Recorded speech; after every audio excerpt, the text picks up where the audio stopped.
시편 23편 1절부터 6절까지의 말씀입니다. 저와 여러분 한 절씩 교독하겠습니다. 제가 먼저 1절 말씀 봅니다. 여호와는 나의 목자시니 내게 부족함이 없으리로다. 그가 나를 푸른 풀밭에 누이시며 쉴만한 물가로 인도하시는도다. 내 영혼을 소생시키시고 자기 이름을 위하여 의의 길로 인도하시는도다. 내가 사망의 음침한 골짜기로 다닐지라도 해를 두려워하지 않을 것은 주께서 나와 함께 하심이라. 주의 지팡이와 막대기가 나를 안위하시나이다. 주께서 내 원수의 목전에서 내게 상을 차려주시고 기름을 내 머리에 부으셨으니 내 잔이 넘치나이다. 내 평생의 선하심과 인자하심이 반드시 나를 따르리니 내가 여호와의 집에 영원히 살리로다. 아멘.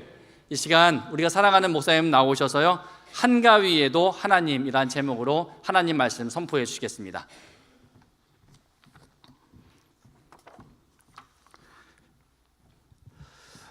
제가 알고 있는 선교사 한 분이 계십니다. 이분이 서울에 오시면 저는 꼭 하루의 시간을 내가지고 그분을 돕고 섬기는 일을 합니다.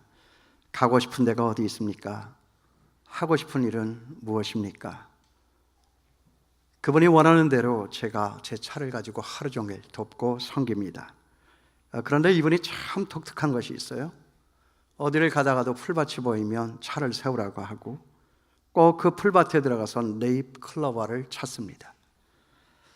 그 네잎클로버의 꽃말은 여러분 아시는 것처럼 행운입니다. 그걸 어쩌다가 찾으면 그렇게 좋아할 수가 없습니다. 저는 관심이 없어서 그걸 찾는 시간이 너무나도 지루하고 아까운 것뿐인데 그분에게는 그렇지가 않은 것 같았습니다. 어디를 가서나 풀밭만 있으면 가서 찾습니다. 그래서 때로 얄미워서 그냥 도심으로 가로지르고 풀밭 있는 데는 가급적이면 피해서 그분하고 지낼 때가 있습니다. 뭘 그런 걸 찾으려고 저렇게 애를 쓰고 있나, 집착이다 싶을 정도로. 네잎 클로버는 행운이지만은 새잎 클로버는 행복인 것인데 그 네잎 클로버 행운을 쫓다가 지금 이 행복을 놓치면 무슨 소용일까? 그것이 바로 저의 평소의 지론이고 생각입니다. 여러분 행복하십니까? 예, 조금 그래도 아멘 소리가 나오네요. 일부 때는 그냥 가만히 계셔가지고 저도 그냥 가만히 있었습니다. 여러분 행복하세요? 그런 있을지 없을지도 모르는 미신 같은 그 행운을 쫓다가 지금의 이 순간의 행복을 놓치는 그런 일이 없게 되기를 주님의 이름으로 축원합니다. 어떤 인터넷 포털 사이트에 아파트 7채 장만한 직장인, 내 집 마련 노하우라고 하는 제목의 글이 실렸습니다. 아니 웬 아파트가 7채가 필요할까 하는 생각이 있었지만 저는 열어보지를 않았습니다. 그렇지만 틀림없이 많은 사람들이 그 사이트에 들어가서 그 글을 읽었을 것입니다. 오래전의 일이었지만은 한때 10억을 모으기 열풍이 불던 때가 있었습니다. 그때 그 텔레비전 프로그램에 10억 모으기에 도전한 30대 초반의 어떤 주부 하나가 소개됐습니다. 얼마나 이 자매가 억척스럽게 돈을 절약하면서 모으는지 제가 그 텔레비를 보면서 경악을 금치를 못했습니다. 그때 당시로 한 달에 7,000원 정도 들어가는 그 쓰레기 봉투를 사지를 않고 쓰레기를 들고 나가서 남이 갖다 버린 다 차지하는 쓰레기 봉투를 찾아가지고 거기에다가 기어코 자기의 쓰레기를 버리는 모습을 보았습니다. 저는 그 모습을 보면서 야, 저 여자는 정말 10억을 모을 수 있겠다라고 하는 생각을 했습니다. 동시에 우리 집 사람은 10억을 모으기는 다 틀렸구나 그런 생각을 했죠. 지금 제가 제 매를 벌고 있는 거예요. 그때 사회자가 왜 10억을 모으려고 하세요? 라고 물었습니다. 여자의 대답은 이랬습니다. 정원 딸린 집을 살려고요. 이게 아주 오래전 일이니까 그렇지 지금 같으면 여러분 10억 가지고 정원 딸린 집 못 삽니다. 저는 그 여자가 결국 그 소원을 이룰 것이라고 그때 생각했습니다. 그렇지만 정원 딸린 집은 살 수 있을지 모르지만 그 집에서 정말 행복하게 살겠다라고 하는 그 소원은 이루기가 어렵다라고 하는 생각을 그때 얼핏 제가 한 기억이 납니다. 왜냐하면 정원이 딸린 집이라고 우리를 무작정 행복해 주지는 못할 것이기 때문에 그렇습니다.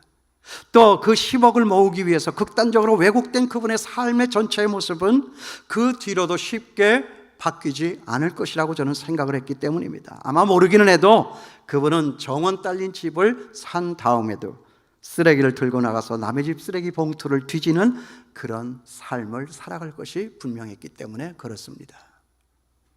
사람들이 아파트 하고 정원 딸린 집 하니까 그래야만 되는 줄을 알고 그냥 뛰는 것입니다.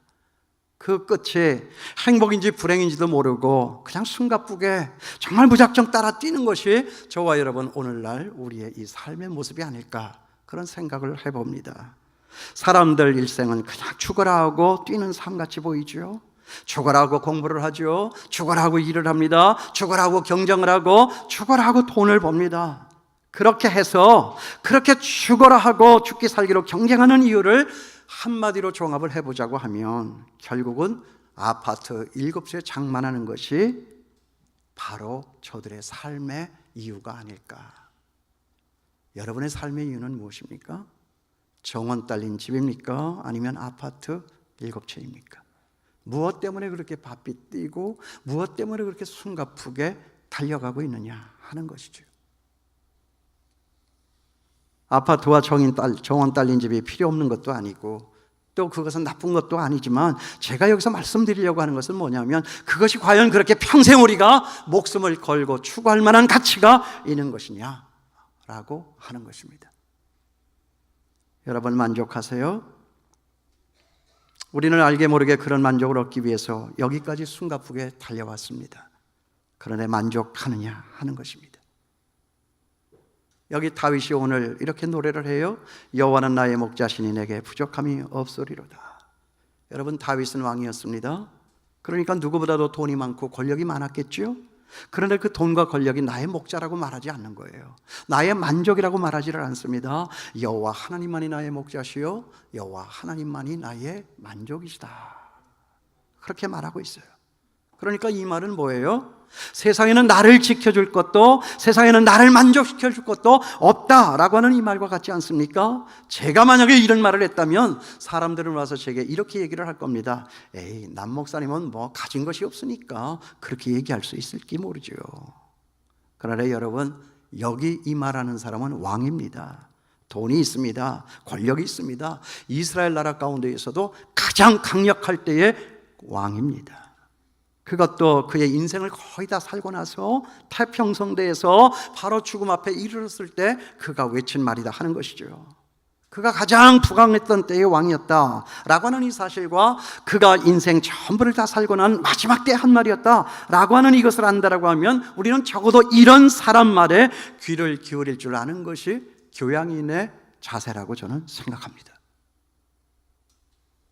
그는 권력이 있었어요. 그는 돈이 있었습니다. 그러나 그 권력과 돈이 나의 목자라고 말하지를 않고 여호와 하나님이 나의 목자시니 내가 부족함이 없다라고 말을 하고 있습니다. 여러분, 저나 여러분 우리에게 만족이 없지요? 이 말씀을 따라 말하면은 우리 영혼에 하나님이 계시지 않기 때문에 그렇습니다. 제가 오늘 이 말씀을 묵상하라고 여기에 대한 답을 찾아서 여러분 앞에 전하는 것은 이것입니다. 왜 우리에게는 이렇게 만족이 없을까? 왜 그렇습니까? 우리의 영혼에 하나님이 계시지 않기 때문에. 여러분 사람은 육체만 있어서 되는 게 아닙니다. 정신만 있어서 되는 것도 아닙니다. 뭐가 있어야 합니까? 영혼이 있어야 사람이 될 수가 있는 것입니다. 그러니까 여기 다윗은 뭐라고 말을 하고 있어요? 내 영혼을 소생시키시고 라고 하는 이 말을 한 걸 보니까 영혼이 어디 갔었습니까? 영혼이 죽어 있었습니다. 그는 내 영혼을 살리셨다라고 하는 말을 하는 거예요. 그러니까 내 속에 죽어있던 영혼이 다시 살아났으니까 하나님을 알고 하나님을 만날 수가 있었다라고 그는 지금 이렇게 말하고 있는 거예요. 여러분 영혼이라고 하는 것이 뭐죠? 하나님을 알고 하나님과 소통할 수 있는 우리 몸속에 자리한 어떤 한 공간입니다. 그러니까 영혼이 죽어 있으니까 하나님을 알지를 못하고 하나님이 계시지를 않고 하나님이 계시지를 않으니까 하나님이 없는 그들의 삶에는 늘 물리칠 수 없는, 거역할 수 없는 짙은 공허와 불안과 불평과 원망과 두려움만 가득한 것입니다. 지금 이 땅에 하나님 없이 살아가는 사람들의 모습이 그런 것 아닙니까? 지금 저 세상 바깥에 모두가 다 그렇게 살아가고 있는 거예요. 그러니까 세상에는 만족이 없어요. 우리 눈에 보이는 세상에 그 어떤 것도 우리를 만족시킬 수 있는 것이 없다 하는 것입니다. 여러분 있습니까? 제가 자주 쓰는 말이지만 우리가 아기였을 때는 엄마가 우리의 인생 전부였습니다. 그것은 우리의 삶 전부였고 우리의 우주였습니다. 그런데 그것도 잠시뿐이었습니다. 엄마로서 우리가 만족을 하나요? 조금 있다가 보니까 한눈을 팔지요. 눈이 돌아갑니다. 잘 걷지도 못하면서 말썽부려 기고 또 기고 해서 엄마를 힘들게 하죠. 뭐죠? 장난감이죠. 세상에 대해서 눈을 뜨는 거예요. 엄마의 젖가슴은 이제는 틀렸어요.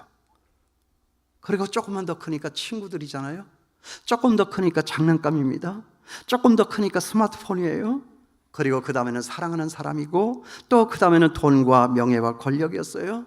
그러다가 보니까 또 어떤 사람은 술과 담배였고 또 어떤 사람은 다른 집의 여자와 남자였고 또 어떤 사람은 마약과 도박이었습니다. 그런데 여러분 그들이 만족했습니까? 만족하지 못했습니다.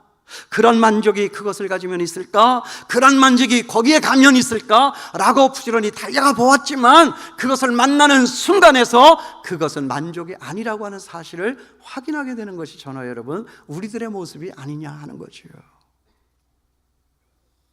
그래서 아프고 그래서 지치고 그래서 상하고 그래서 우리 예수님께서 우리에게 뭐라고 말씀하셨어요? 수고하고 무거운 짐진 자들아 다 내게로 오라 내가 너희로 쉬게 하리라. 여러분 이 말씀 잘 들으셔야 돼요. 우리 모두가 하나님 앞에 가기까지는 절대로 만족이 없어요. 절대로 쉬는 것이 없습니다. 절대로 안전함도 없습니다. 절대로 행복이 없습니다. 남과 북의 문제가 풀리면 우리의 삶이 형편이 필 것 같습니까? 저는 그렇게 생각하지 않아요. 통일되기 원해요. 자유롭게 왕래하길 원해요. 저 이북 땅에 예배를 드리고 싶어도 숨죽여 예배를 드리지 못하고 억압당하고 살아가는 사람들도 많이 있습니다. 핵무기의 위협에서 우리는 놓여야 합니다. 정말 그것을 위해서 우리는 기도해야 합니다. 그러나 그 일이 이루어졌다라고 해서 우리의 삶에 만족이 찾아올 것이냐? 저는 아니라고 생각합니다.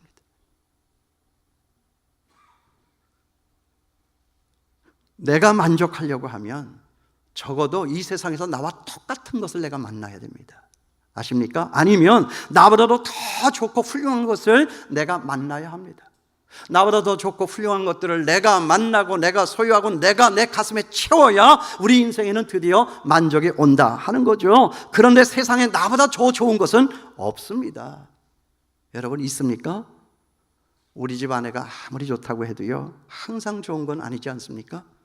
여러분 지금 제가 대형 사고를 치고 있는 것입니다. 저를 좀 도와주시기를 바랍니다.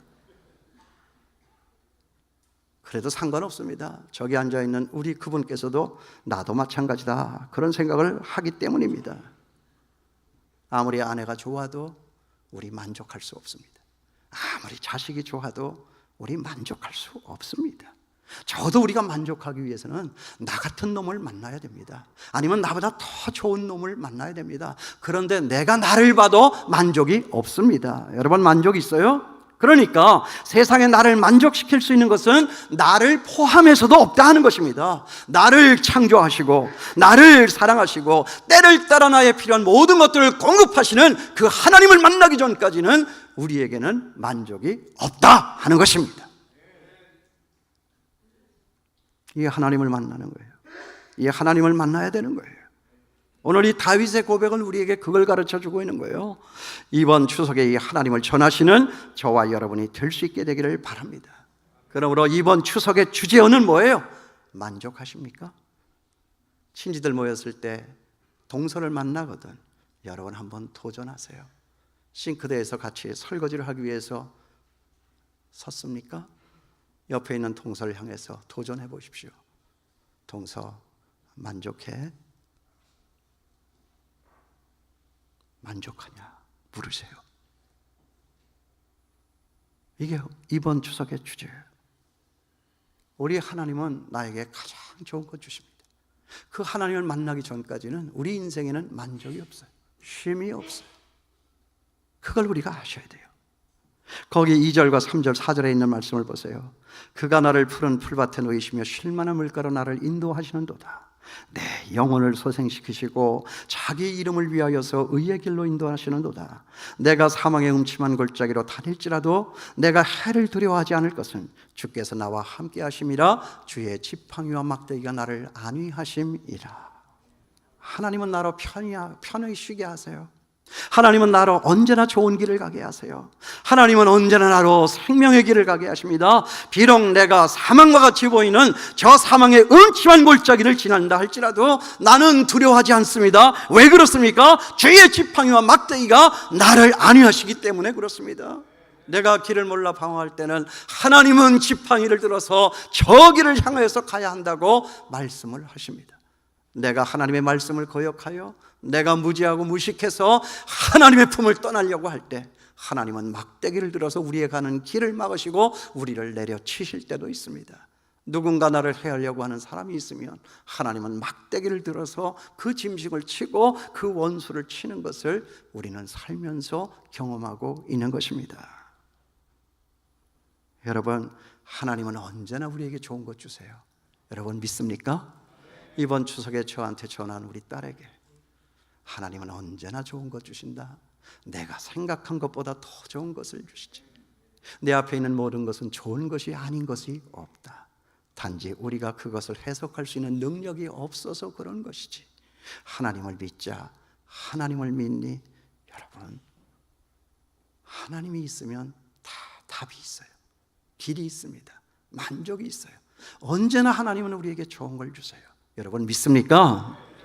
이 건물 짓기 전의 일이에요.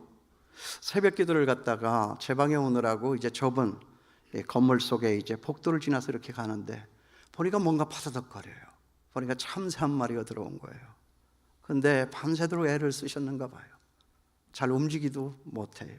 근데 제가 가니까 펄떡 일어나서 날개를 푸닥거리고 난리가 났어요. 아니 참새가 왜 어쩌다가 여기까지 들어왔나? 그래서 제가 너무나도 불쌍해가지고 문을 다 열고 창문이라고 하는 창문은 다 열어젖혔어요.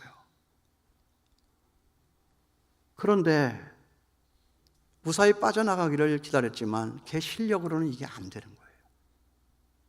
그래서 제가 저쪽으로 좀 가라고, 안 되겠으니까 빗자루를 또 들어서 저쪽 문 열린 데를 향해서 이렇게 몰고 가는데 이게 뭐 공중으로 왔다 갔다 하는데 보니까 이게 그냥 유리창에 가서 부닥치고 벽에 가서 부닥치고 떨어져서는 정신이 없고 난리가 난 거예요.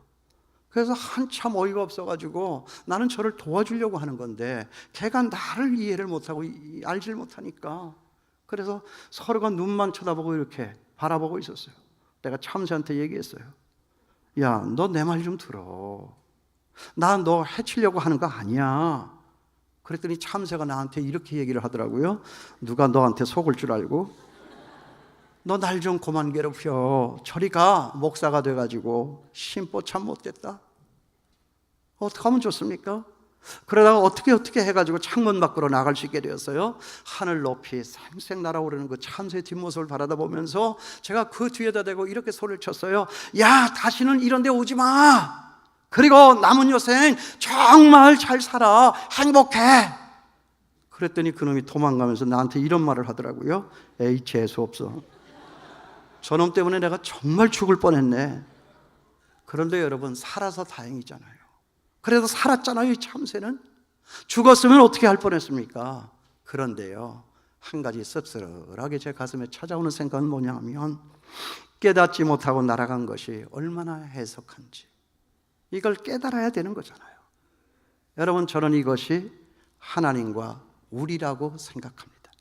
하나님은 여기가 살 길이라고, 일로 가면 살 수 있다고 끊임없이 우리의 삶에 뛰어들어오시고 우리의 삶에 개입해 들어오시는데 우리는 그것이 안 보여요. 그 까닭을 이해를 하지를 못해요. 그러니까 우리 눈에 보이기 좋은 거, 큰 길, 편한 길, 좋은 것만 자꾸만 쫓아가려 하니까 하나님의 마음이 얼마나 애석했느냐 하는 거예요. 참새가 아니라 바로 그것은 우리였다 하는 거지요.